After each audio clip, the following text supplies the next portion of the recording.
Alright, pick up a little last video with this Doctor Who video because I had to stop because of dinner. But now basically dinner is over. I've done dishes, so let's do this. So basically, Raph Doctor meets the D worker from the start. He basically is with him the whole episode. And when I was watching the episode, I was like, wait, why is Leela spending a lot of time away from the Doctor this episode? Well, there's a reason why. Apparently behind the scenes, their actors didn't get along with each other. They had a very difficult relationship. They were exactly not good terms with each other, so basically they keep separated. And apparently also I read something where a script editor was not allowed to submit scripts while they were script editor. So this Robert Holmes did in fact do that. So they go down below, meet some rebels. Basically, a lot of it's basically $4 billion to overthrow the company, who tax people to death. That's the joke. Tax on this, tax on that, every single thing, because this company's so greedy. So, Doctor meets the Gatherer. The guy is so over the top. The guy gets over the top performance like, oh, it was key. And the fact this guy doesn't do much the whole thing. He just shouts orders, and by the end of it, he basically is thrown off building.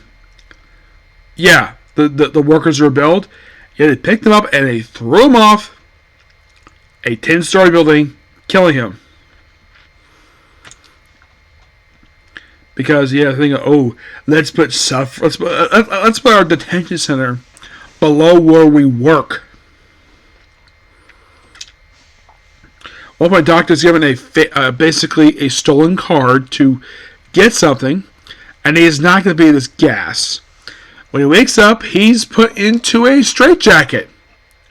Though not a standard straitjacket. Oh no, this is a plaid style straitjacket. And look at the guy who was there. He's able to explain everything perfectly fine to him. And the Doctor's very interested. He asks a bunch of science questions, and he's able to answer every single one of the problem. So he's able to stop basically his mind being tampered with. So the Gatherer proceeds to have him released with 1,000 whatever currency this is. Oh yeah, put a tracer in his body. So they proceed also to steal a couple cameras, reprogram a couple of them, to basically have him walk in this one hallway back and forth. Let's say, fooled you. Then, of course, at one point gets captured, and he mentions, "Oh yeah, Doctor is a Time Lord." Apparently, the Collector is very familiar with Time Lords. And I'm like, that's interesting. Which I gotta admit, I think this may have been like one of the very few times where you have an alien species actually familiar with basically the people from Gallifrey. And apparently, they mentioned, oh yeah, the basically the profit was at 0%. Yeah, I thought that was quite interesting. Oh, by the way, does Doctor meet the Collector? Yeah, he does meet like pretty much like toward the end of the final part of the story. Of course, and by the way, how in the world is this one guy controlling the whole human population? Simple. A drug in the air supply. Yep, so turning it down, removing it, and everybody's able to basically have their own free will. They rebel against the company. The guard taken out. The Gatherer is killed. The Collector is basically, of course, they open up a vault. Oh, by the way, there's a couple different scares where it looked like Leah's going to die because that was the plan, but they changed their mind. Well, like, oh, let's have the steamroller one. Basically, it's like a pressure. I thought like a steamroller. I thought, like B-roll with an actual steamroller. No, it is basically just an air compression chamber. What I explained was weird. I'm like, I would have thought though that the execution was her being tied down and rolled with an actual steamroller. Nope. It's something else. And like to free things to go through some system. After K9 goes to it, frees Leela, and eventually got some of these big, huge guns. Like, this is like, I get the fact it's a feature, but my gosh, these guys are freaking huge.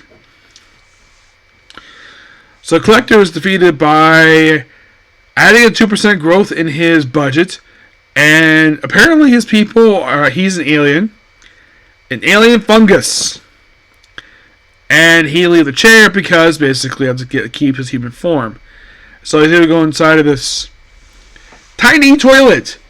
So they just plunge it, put this little plunger in, and that's it. They basically beat him just by talking. It's like bank rob, like Oh, by the way, how in the world they explain how they get to Earth? How they get here? So apparently Earth was down at some point, so they moved them to a terraform Mars. They don't say terraform, but that's basically what they do. And then they just drain the entire planet of resources, and they move straight to Pluto. Though Doc does ask, what about the other 4 planets? Not feasible. Like they tried, apparently they couldn't do anything with gas planets. Like they skipped Jupiter, they skipped Saturn, they skipped Uranus and Neptune, and they went for the Pluto. And then, oh yeah, there was this other planet. Though of course people were not happy with the fact that in the last 20 years they demoted Pluto from a planet to a planetoid. Yeah, I don't know why, but they did. And knowing put basically Pluto is the farthest planet for the sun, it's usually the coldest planet. Though you mentioned that the temperature outside is 20 degrees, and apparently the Pluto's got 6 suns. 6 suns. That's a lot. And we don't see those suns. Nope. And apparently these people work like crazy. Where they work like a 21-hour shift. I'm like, that's a terrible idea. And they're like, you can go ahead and do it, no problem. Yeah, the people who basically in charge don't give a damn. Basically, all they want is a profit. Yep, and then eventually the leaders of this rebellion decide to move the 300 million population, which, by the way, that's the current population of the United States of America, back to Earth. That probably was the population. I don't think that was population at that point. I think at the time it was over 1 billion. Unless somehow they lost some population between moon planets.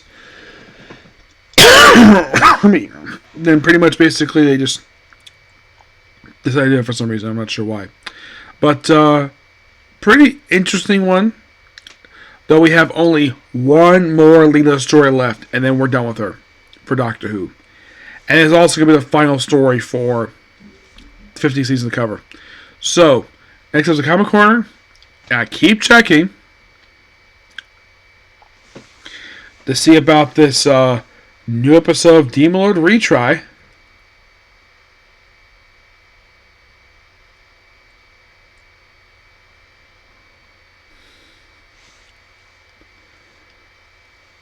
Okay, so pushed back because of the holidays, apparently.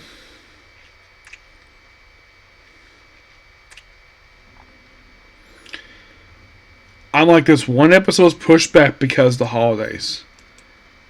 I'm like, really?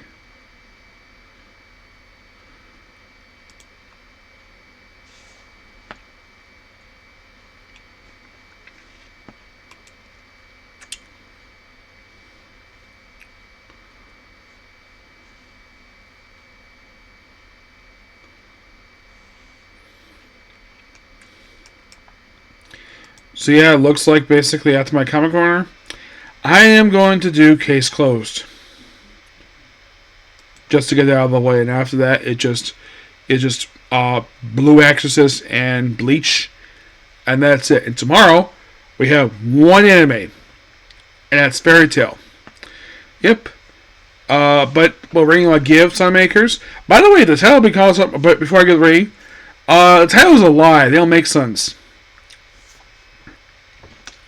There's no mention exactly what exactly type of business this company's in at all. None. Aside from the fact they make profit, what is production? What do they do? Mine the freaking planet? What do they mine? Because there's something basically that I feel as though that they just basically just did nothing with the story. Also, first story that featured K9 as a regular character. Yep. But yeah, that's pretty much it with the review. Please be sure to like, comment, subscribe, turn notifications, and do this like button. But the ranking I give this one, I give Sunmakers I give it a 9. Yep. So next time I do Doctor Who will be the probably after these 2 animes, which shouldn't take very long. It'll be the final story for Leela, Underworld. That next time. But next up is a comic corner, and then it's on straight to case closed. Okay, next video. Bye.